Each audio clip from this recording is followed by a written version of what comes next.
welcome to our March keynote. We have Erin Perkins here. She is the CEO, founder of Mabley Q, and she's going to be talking to us about inclusive design principles across various mediums. Hi, Joe. I'm going to pin Erin here quick. And yeah, I'm really excited to bring this. We think about certain things within accessibility all the time, but there's probably some that you will be new to as Erin's talking. I'm constantly learning from her. I've had connections with Erin through another group called the Rising Tide Society. So I'm constantly learning from her, constantly being amazed by what she has to say when I'm learning from her. So I'm excited to have her speak to our group here so that we can make our advertising work, make it enjoyable for everyone and accessible for everyone. So welcome, Erin. Thank you for being here. I will let you get started, and I'm going to drop the links that you shared with me in the chat too. Thank you for everything. I really do appreciate you inviting me to speak to your organization. What I do want to share is, so it's weird because the studying shows you, but I know it's me. All right. So first of all, when Sarah reached out to me and asked me to speak on accessibility and inclusivity, but she didn't want it necessarily to be focused on just the social media, which is often what a lot of people ask me to present on. She wanted me to think beyond just social media. She wanted me to think about the traditional advertising stuff and how we might be able to think about it, like video ads, banners, all of the little things that include the advertising.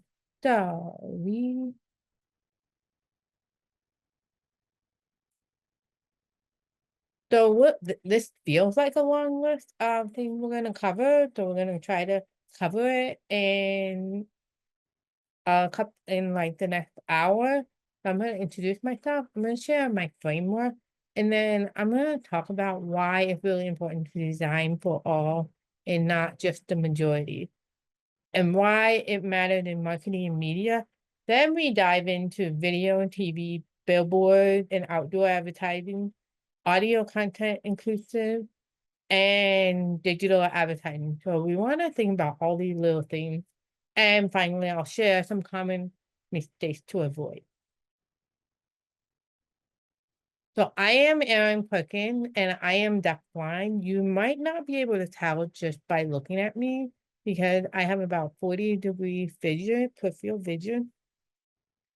And I wear a hearing aid and a cochlear implant. I was born deaf and now identify as deafblind.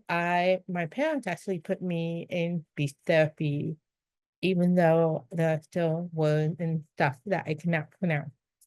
I am a disability advocate. I try to advocate for as many different disabilities as possible, recognizing that every single disability does not have the right thing for everybody. That's why we have to really think outside the box. Captions are great because they do support people that are deaf and hard of hearing. But you also have to think that captions are great for people who use English as a second language. So I try to teach in that realm. People call me the educator, the coach, the strategist, whatever you want. And I'm also design obsessed. I love good design, whether like graphic design, interior design. I really appreciate all things design. So we're going to quickly go over my framework. Accessible is where I took success and accessible and created my own word. And it's really designed to say where accessibility and your business meet to create a successful future. And out of that, my framework is based on success. Okay, let me see if I can share my screen then. Is that better?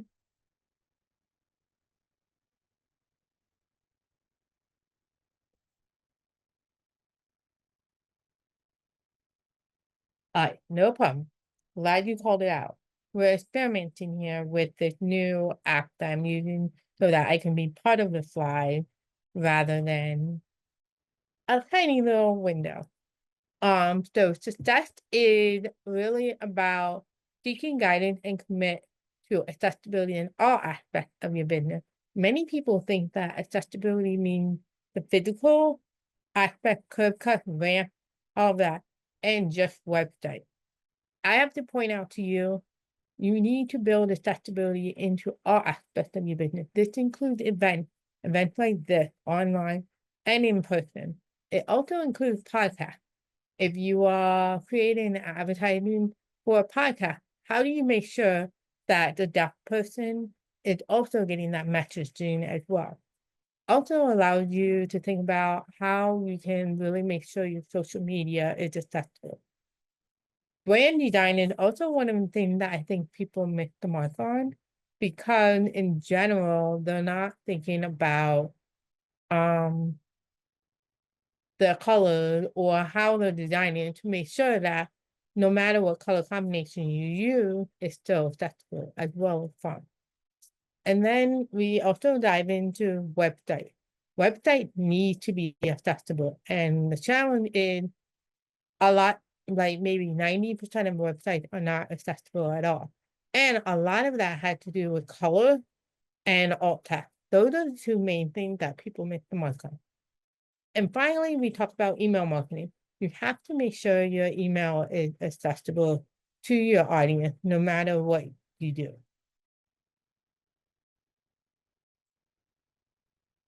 So it's really about when you're doing inclusive design, you're designing for all, not just the majority.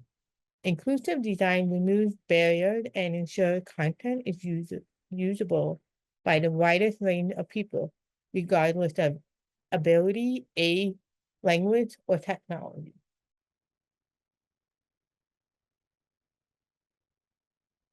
How does inclusive design differ from accessibility? So accessibility actually means you're meeting compliance standards, such as the American Disability Act. If you're in Europe, you have the EAA. If you are in Canada, it's the AODA. Every country usually has some form of accessibility compliance standard, but the web content accessibility guideline is actually pretty universal. So that is one of the things that you should think about. Inclusive design actually means you are being proactive, creating a user-first mindset that enhances the experience for everyone from the start. It's really not just about disability. Inclusive design benefits all users. This is one of my favorite examples to share because it really pertains to me as a deaf person. And the Super Bowl in the US happened about a month ago, a month and a half ago. And if you are a hearing person, you turn on the TV and you just enjoy the Super Bowl. For deaf people, we have a process because the biggest thing is they usually have ASL performers for the event. They have the ASL performer for the song in the beginning, and they have them for the halftime show. However, it's not common to see the ASL performer picture in picture. So what a deaf person had to do, turn on the TV for the game, then you gotta grab your iPad, your phone, computer to get access to the ASL performer. You gotta download the network app. You have to register using your cable provider. Then you gotta search the ASL channel. And then naturally you're gonna experience delayed and slow connection, which creates frustration and aggravating. If people have to work this hard to access your content, you are excluding them. So why does inclusive design matter in media and marketing?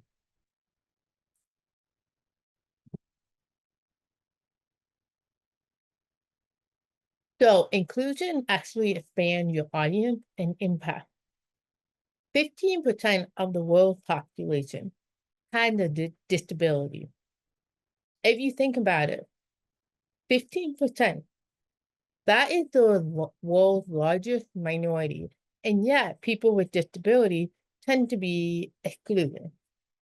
71% of the consumers do prefer brands that embrace diversity and inclusion. Accessible content reaches more people, improves engagement, and builds brand loyalty. When your campaign excludes people, you're losing reach, customers, and credibility.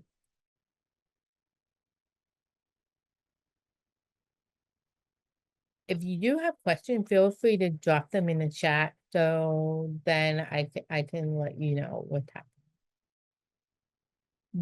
So we're going to dive in our first conversation. Video and TV, making visual content inclusive.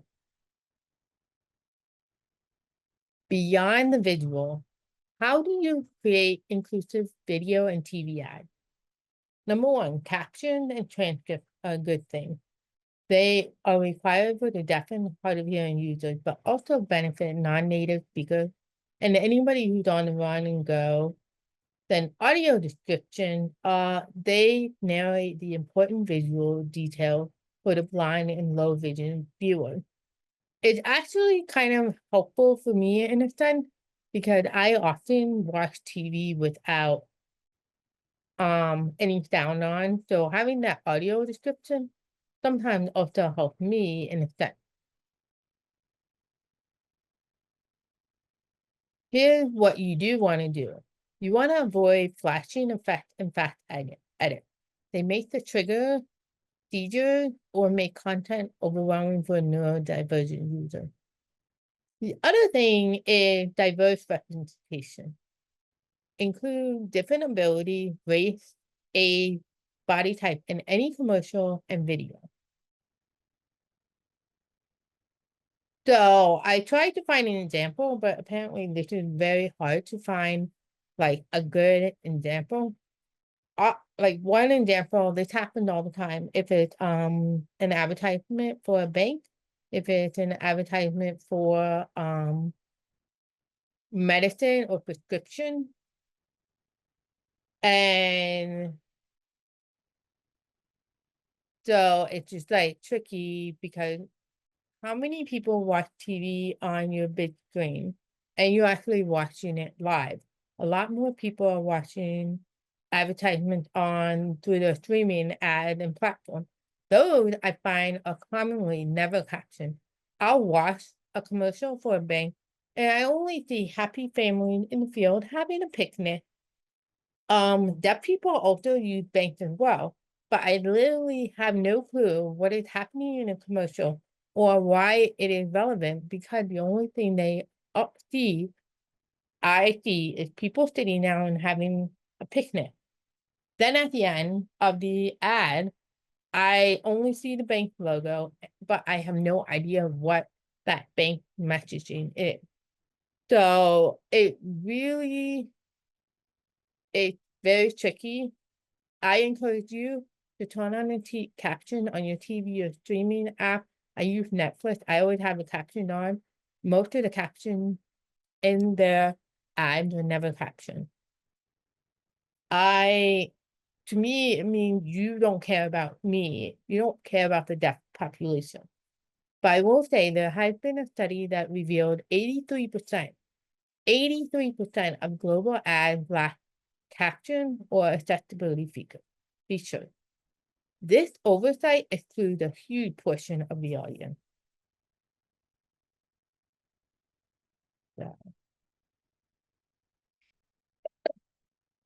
So I have a video ad I want to share with you that is captioned and audio described. So I will get to your question in a second. Give me a thumbs up. A little girl runs around dressed as a pirate. Gotcha! She pokes Dad with her play sword, and surprised, he spills his coffee. Everything slows down as the coffee heads toward his other daughter's laptop. Quick! The quicker picker-upper. Bounty cleans spill. Bounty picks up messes quicker and is 2 times more absorbent than the leading ordinary. All right, so you all see how that works. The audio description is in that, and it's specifically for people who have low vision and blind. So their audio description is in the background, but most people would not pick up on that because they don't need that. But for me, for example, let me see if I have another one. Joe said that for someone who exclusively stream and has caption on at all time, I'll see a caption ad maybe 1 in 20. I totally agree with you. It happens all the time. There are a lot of things that are not addressed in that. And it's weird because I'm like, it's not that hard to create captions. You just like transcribe it, make sure a human person goes and edit and revises it, and then it's done. It should be automatic. There are that some advertisers have been including caption in the video. So if someone is watching with their caption on, like we have physically switched the caption on, sometimes it will appear as double. I've seen that happen. So do you have thoughts on what is best practice there?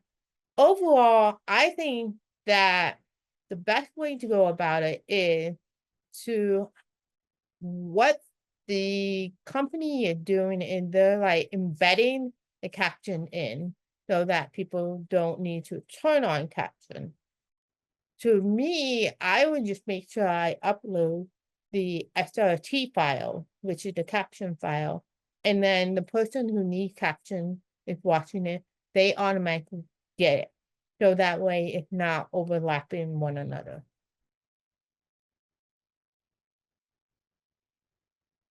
And then I also want to talk about some examples of impact of inclusive design. So we have the, I wonder if I have that as.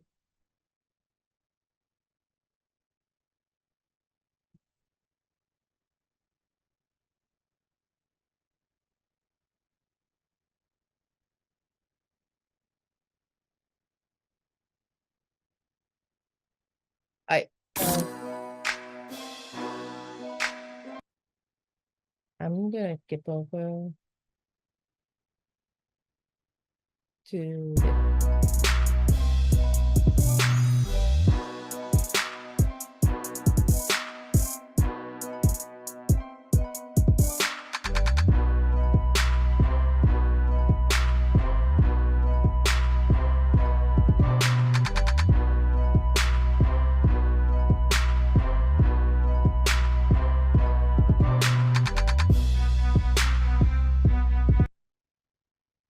So when we talk about the Pepsi ad here, they actually fail that because it became very tone deaf. By the way, I do not get offended if someone uses the word tone deaf, but some people do. But this ad was very like oblivious. They weren't paying attention to how people in the United States were feeling in that moment when they were bringing Kendall Jenner and connecting her with the police officer, because it felt like Pepsi was not paying attention. They did a lot of things right with that ad. They had a huge diverse people in the background. They had music. They had people really get along with each other. But to create this ad in the political setting that the US was in was actually a huge failure. They missed out on that. And then we have the Dove campaign for Real Beauty. They actually launched a lot of billboards, including women of various ages, shapes, and sizes to promote body positivity. This inclusive approach actually resonated with a huge audience, because you're thinking about, when you think about inclusivity, you're talking about skin color, you're talking about your race, your ethnicity, your height, your ability. They included so many different people. It really sparks a huge conversation on social media and enhancing their brand image.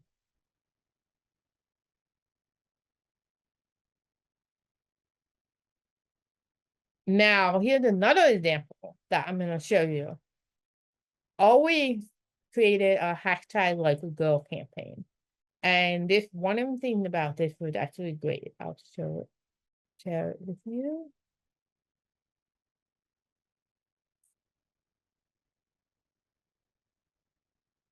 Hi, Erin. Show me what it looks like to run like a girl. My hair. Show me what it looks like to fight like a girl. Now throw like a girl. Aw. So do you think you just insulted your sister? No. I mean, yeah, insulted girls, but not my sister. My name is Dakota, and I'm 10 years old. Show me what it looks like to run like a girl. Throw like a girl. Fight like a girl. What does it mean? So the reason why this ad was actually very successful because they were focused on challenging gender stereotypes. The ad showed young girls and boys discussing what it means to do things like a girl. This empowered viewers and promoted gender equity. So it was resonated globally and received widespread praises. So when you're thinking about creating an ad, a video, there are a lot of things that you need to take into account. And you have to be careful because sometimes people will be like, are you just doing this to check off that diversity checkbox? Right? We got this. Or is your company on a mission to make sure that you are as inclusive and accessible as possible? So billboards and outdoor advertising, designing for visibility and clarity. Billboards sometimes might feel like this is so outdated, this is old, this doesn't work, but it's still around. It's going to be around forever. You go to New York City, you have all these different billboards. The challenge of a traditional billboard is there's often too much text. They're hard to read for drivers and visually impaired people. There's often poor contrast and small font, which reduces readability. And one of the biggest things that when you have a billboard, there is no audio alternative. It excludes blind and low vision users.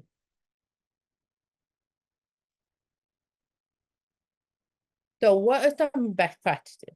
Use high contrast and legible font. So we always encourage sans serif, large text, and actually avoid all caps. You want to keep your messaging concise, no more than 6 to 8 words. And then maybe consider audio and multi-sensory alternatives like digital billboards with text-to-speech capabilities. Ensure that placement works for all viewers. Don't position it at awkward angles or distances. The key message here is if your billboard cannot be easily read in 3 seconds, it is ineffective for everybody. So I'm going to show a couple of examples here. I will say Sarah shared that AAF celebrates inclusive advertising. They hold a Mosaic Award competition each year. So, and the Mosaic Award recognizes companies, agencies, and individuals whose commitment to diversity, equity, and inclusion. Accessibility is actually part of inclusion and is evident through their creative work and organization. So here is an example that of a horrible billboard. It had low contrast, everything in it all caps. It is very tough for people to read. There's also a lot of like little text all around Like you have what I'm pointing to is because this is an ad for the yellow pages. It is natural that they want to use yellow but the contrast is terrible. And then in the bottom you have contractor, Houston, Texas. But if you're driving by, you, you're not going to be able to read that. It's going to be a little challenging. It's all caps. So it's like, try to figure out what can you improve. Now, here is a really great example. They're using large text and high contrast. They're using a white background and they have the better health, better life. It stands out. And you know it's for CBP medical group. That's all you need to know. It's very simple. You can read it in 3 seconds. Yeah, and Joe mentioned that all caps actually is very difficult for folks with dyslexia. Like, I totally get that. The next thing we want to talk about is radio and audio ads, making audio content inclusive. Common barrier, audio should not rely solely on sound. So one of the things is if you have speech-heavy text without any text alternative, that includes the deaf and hard of hearing audience. If you have someone that is speaking really fast or they're not clear, they make ads inaccessible to English as a second language speaker, ESL, and neurodivergent individual. And then there's often no transcript or for podcast or radio segment. Sarah has a question. Her question, does billboard contract follow the same ratio as when? You know what? I actually don't know the answer to that question, but I feel like if it doesn't work on the computer screen, it probably won't work in real life in like visual barrier. So I would say, yeah, it should be the same. Your best practices for creating audio ads, ensure that the clear enunciation and pacing so more people can follow along. You also want to use diverse voice representation. Also provide transcripts for online audio ads and podcasts. The other thing I would encourage you to think about is maybe include video and audio hybrid, like radio ads that are complementary social media text-based campaign. So if you decide, if your client wants to do a radio ad, I want to encourage you to say, you need to think about having a radio ad and a social media text-based campaign so that it's accessible. If audio is the only way that people can consume your content, you're leaving people out.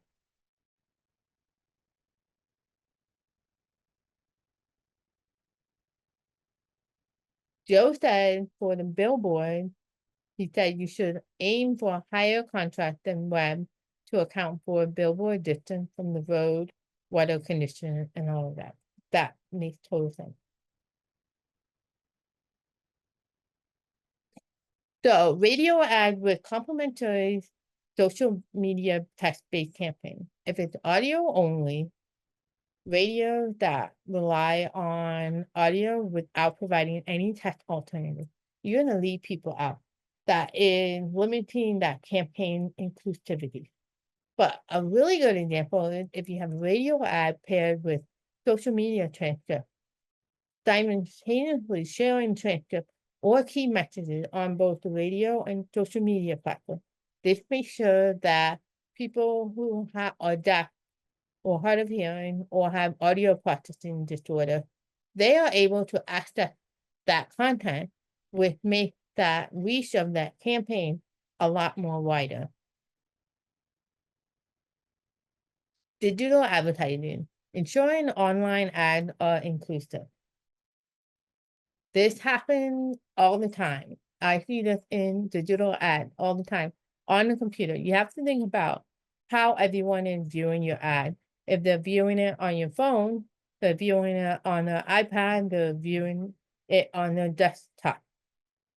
A lot of people, when you design, as a graphic designer background, when you're designing, you're thinking, oh, this looks really big on my computer, but you're not thinking about what if someone was watching it on the phone or the tablet. So you need to make sure that you're creating something that is still complementary, no matter what platform you're viewing your ad on. Common issues tend to be tiny font and low contrast. Drive me crazy. No alt text on image-based ad. I made this mistake in the past. Like when I'm promoting my business, I would create a social media advertisement and then I would try to cram all the text in and not realizing that if someone were to see that, the screen reader would not be able to read that text because it's embedded in that image. So you need to make sure you include the alt text or image description about that ad to make sure that it is accessible for people with low vision or blind. There's also motion heavy ad. This can be very distracting for neurodivergent users. And then if you provide on no audio alternative, if that ad relies on solely just sound, you need to make sure that people can access it if they can't hear. Best practices: use clear, readable font and color for maximum contrast. Add the alt text to image-based ad. I have a chat GPT that I can share out with you guys that can help you write your alt text in order to ensure that you're writing the best alt text possible, but it still needs human editing. You also want to avoid autoplay. I know for me, I hate when I click on something and the ad starts playing automatically. I'm like, whoa, no, please give me a chance. Effective animate, cannot pronounce that word, especially flashing elements. This is something that people like, I know millennials in general, we love our GIF, but this can actually be painful for and frustrating for people if they can't pause that animation. You also want to encourage to offer alternative ad formats, text-based ads for screen reader, that kind of thing. If your ad is not accessible, you're missing out on conversion. So I had to like really look hard to find an online ad. And this one was like a great example for me because there's a lot of things that need to be adjusted. First of all, it's great that they're doing a video ad, but the things that are missing with the captioning and the actual caption and the caption in the description. So one of the things that makes this inaccessible is that when you have on the right side of your screen, we have pet parents everywhere are raving about Wild Snuffle interactive dog snuffle mat, and for good reason. Then they put a dog and a yellow heart. If a screen reader were to read that, it would literally read it out, dog and yellow heart at the end of the note. And then the person who's listening to it will be like, wait, what? The brain doesn't register. So the other thing is for the one that is over here on the left side, they're using emojis as bullet points. Bullet points are fine, but I understand why people use emojis. But if someone were to use a screen reader, the screen reader would literally read it out. Green checkbox encourages slow feeding and prevents bloating. Green checkbox engages natural sniffing and foraging instinct. Green checkbox soft, durable, and pet safe material. Green checkbox easy to clean and machine washable.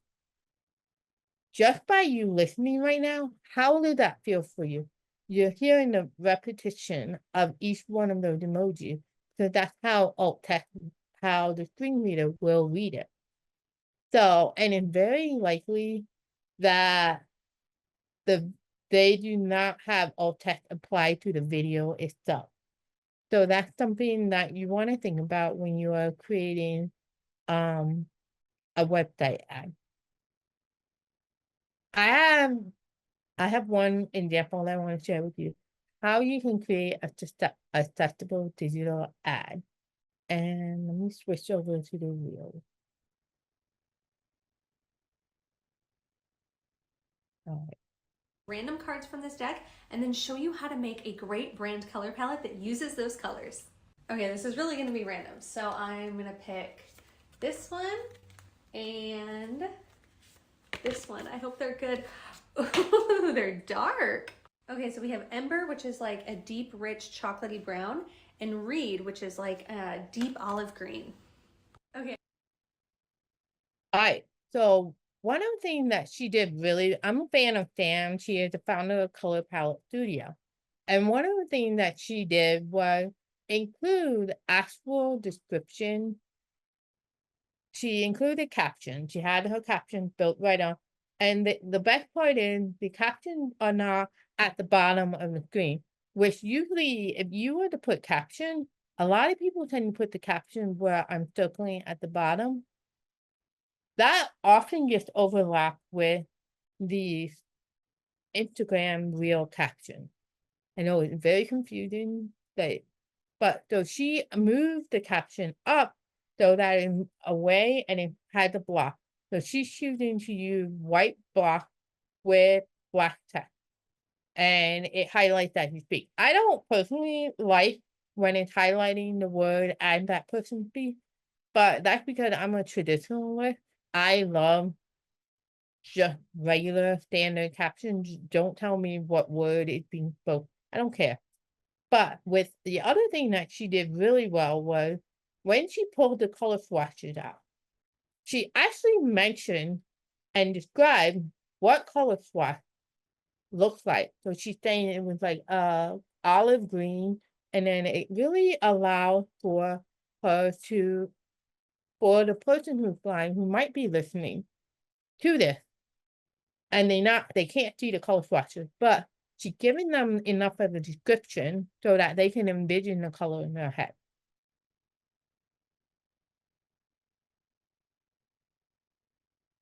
Emerging technology. We are designing for the future. So artificial intelligence, artificial reality, virtual reality, and voice tech. The challenging is many AI, artificial intelligence driven design actually do exclude people with disabilities. The AR and the VR often lack accessibility features like caption or alternative control. So the biggest thing is like with the AI driven design, the facial recognition struggles to recognize darker skin tone. And then we also have voice assistants. They don't always recognize diverse speech patterns. I know for me, it's always frustrating. Like I feel like I can speak well, but when I'm thinking about trying to talk to Alexa or Siri, I feel like they can never understand me. And I don't feel like I have any kind of accent except maybe the deaf accent. So it's very interesting and frustrating for me to go through that. Best practices. If you are using AI generated content, but you want to test it for bias and inclusivity. You also need to include the captioning and audio alternative in the AR and VR environment. And then also, if you are developing an AI tool that relies on voice text, make sure it supports diverse accent and speech patterns. The future of marketing is digital. If it's not accessible, it's not truly innovative. So here are some common mistakes you want to avoid. The biggest inclusive design failed in marketing, assuming one size fits all without actually testing the content with diverse users. And then using color alone to convey meaning.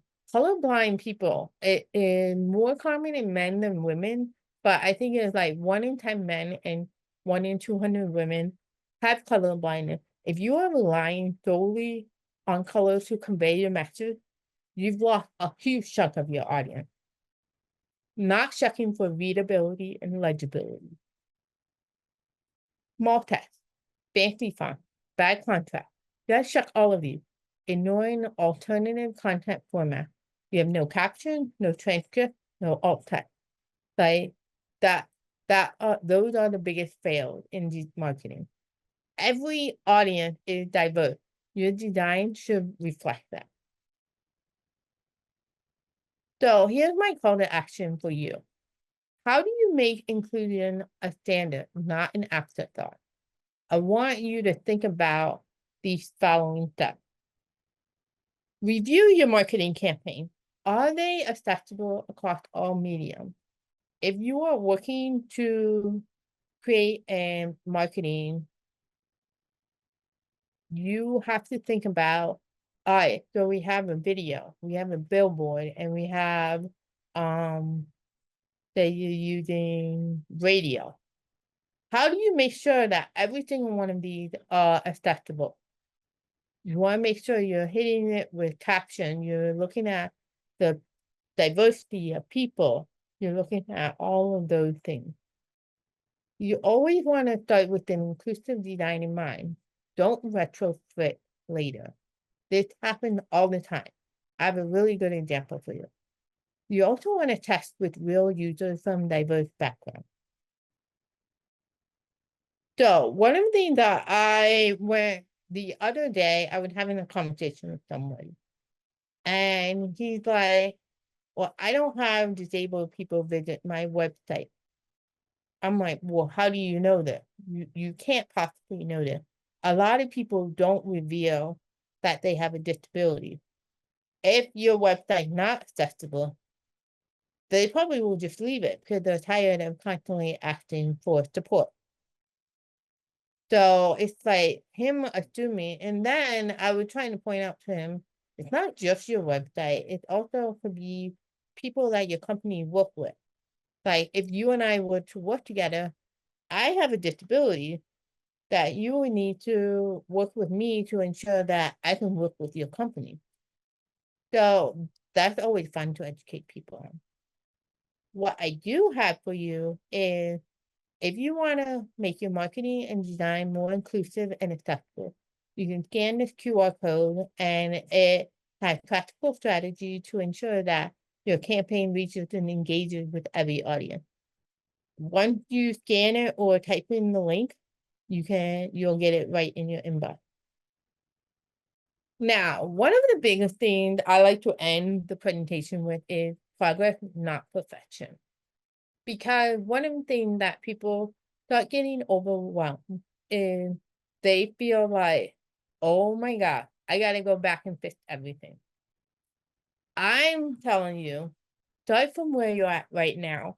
If you are now currently working on an ad, a marketing campaign, start looking at things from a different perspective.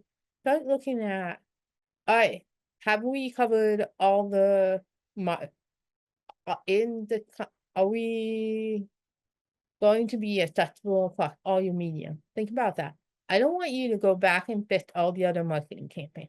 Start where you're at now and start thinking about and going through the checklist that I shared with you.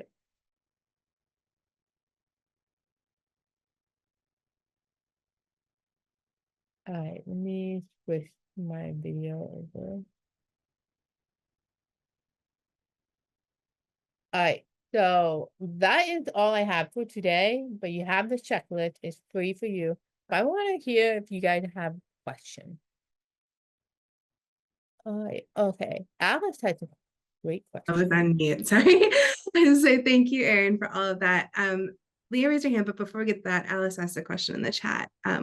Would love to know what the alt text app is that you use. She currently writes them herself.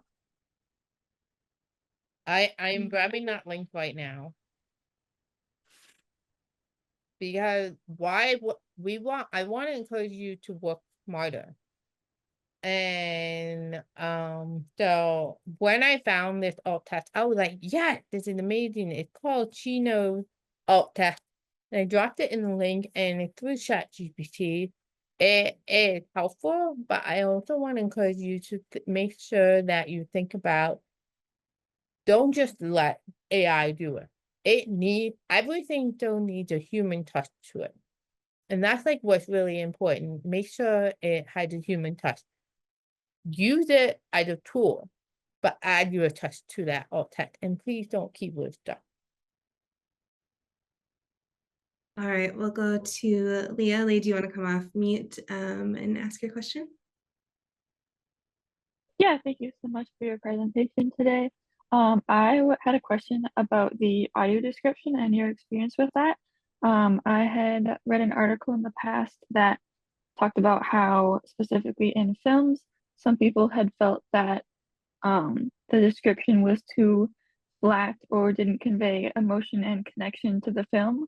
And I was curious if you had a similar or different experience with commercials, and maybe if commercials were less important for an emotional connection than something like a film experience.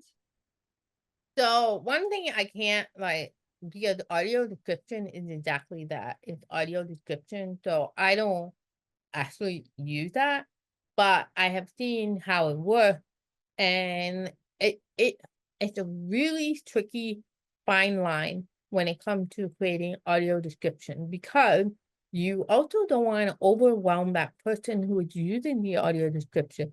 Netflix allows you to pick which setting. Like, I only turn on caption, but you can also switch on the audio description. And so like a person without a disability, they don't even need to have that on, but we want to be careful of the information overload. That has been something that has been very fascinating for me, to kind of watch what the deaf and blind people are doing and how they're fighting. Like, some people are like, I want all this detail if possible. And I'm like, give me detail that is only important. So I think you have to really find that balance and work with blind people, like not just one person, find several different people to get their insights on what they want and need from audio description. I hope that helped you a little bit. Yeah, that's really interesting to hear. Thank you so much. Yeah. And I love that you mentioned like to work with blind people or to work with people who have a specific thing that you are wanting to kind of like test or try out. I mentioned the Mosaic Awards in the chat. AF has a Mosaic Awards. It's separate from the American Advertising Awards, which we just had. And this honors companies who are doing advertising that have diversity, equity, and inclusion. And one thing I learned last year from some agencies at the national award show was they have like groups, even just like for different cultures to test, like, hey, does this resonate with you when we do it this way, or do you feel included in that?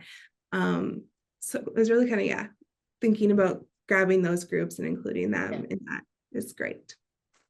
Yeah. I mean, but I'm not, so I want to step into a little political sticky thing here, but the government makes my disability political, so it is.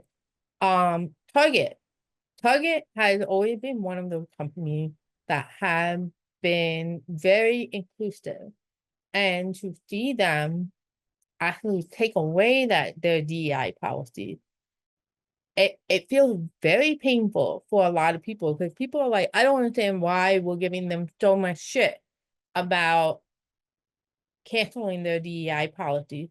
And the reality is, it had always felt genuine coming from the Target, because you would always see every kind of diversity in their ad, and you always felt like, oh, they really care about people. But if you start taking a step back, it hurts a lot more, because you're like, why did you take the policy away? Every single person is probably part of the DEI in some form or way, unless you're a white, able-bodied male. Hopefully, I don't offend anybody, but that's the reality of today's like society. If you are working with clients that push back on that diversity, inclusivity aspect,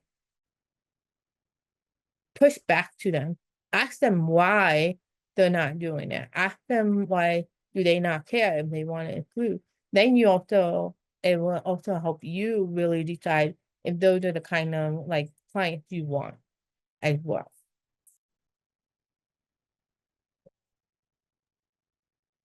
I am not seeing any more questions in the chat. Does anyone want to come off mute and ask any questions of Erin while we still got her for a few more minutes?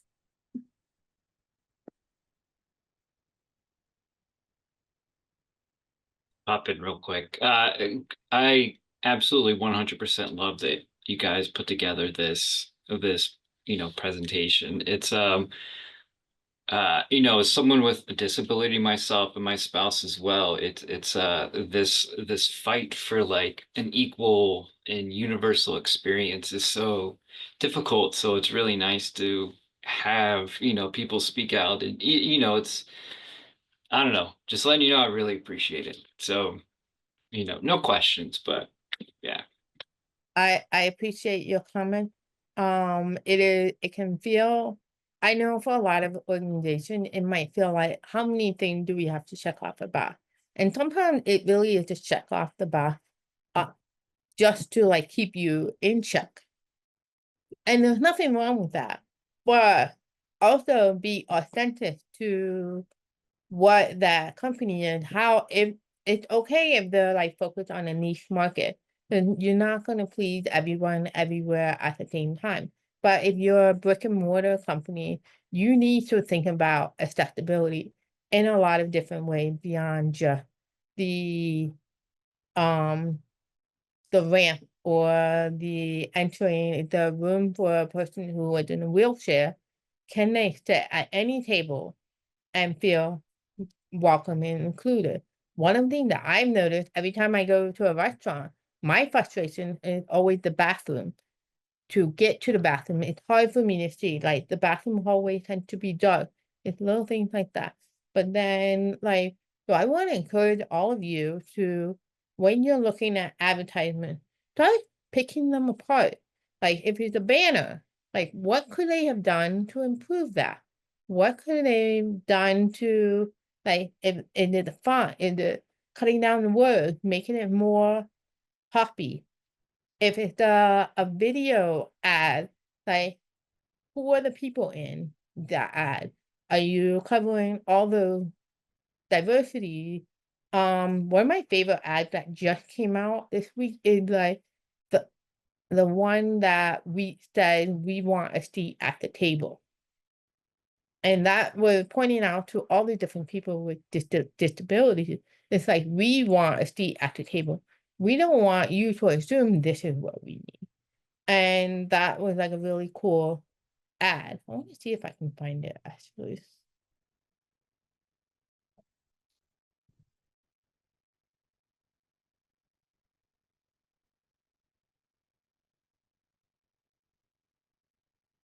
You're finding that, Erin. I'm going to drop all of Erin's links in the chat. So if you want to click on those, save them, you can follow her on Instagram or LinkedIn, grab her guide that she shared earlier, as well as book a consultation call if you want. And I'm also going to shout out Erin's Accessible course. She works specifically with designers. So if you're like, I want to learn more, dig in deeper, definitely consider checking that out as well. Yeah, I have a very strong graphic design background. And one of the things I do want to point out is it is not my intention to change your whole process. My intention is if you already have a process that I'm going to look at that process and start pointing out things to you and say, have you thought about it in this way? I don't want to change your whole process because you have worked hard to perfect that.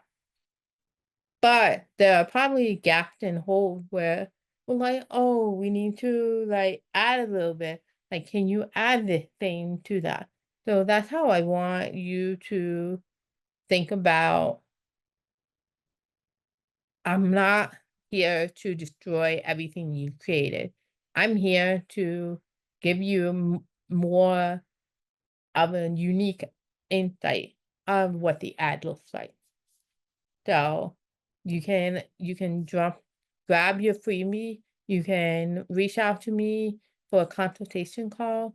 There's so many different ways we can work together if you would like to work with me. All right.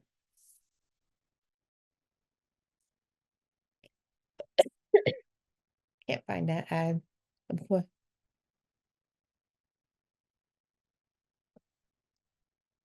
And I'll just do one more final call for questions, and say thank you, Erin, so much for joining us. Like Joe said, it's great. I loved having you speak. I learned a few new things again from you today and very appreciative of that. So thank you. And please, yeah, like you said, click on those links if you want to follow Erin and get more insight into accessible design and advertising. But yeah, this has been great. I appreciate it. And I'm not seeing any more questions, so I think we can wrap up. But yeah, All right. Thank you all. I am here for you.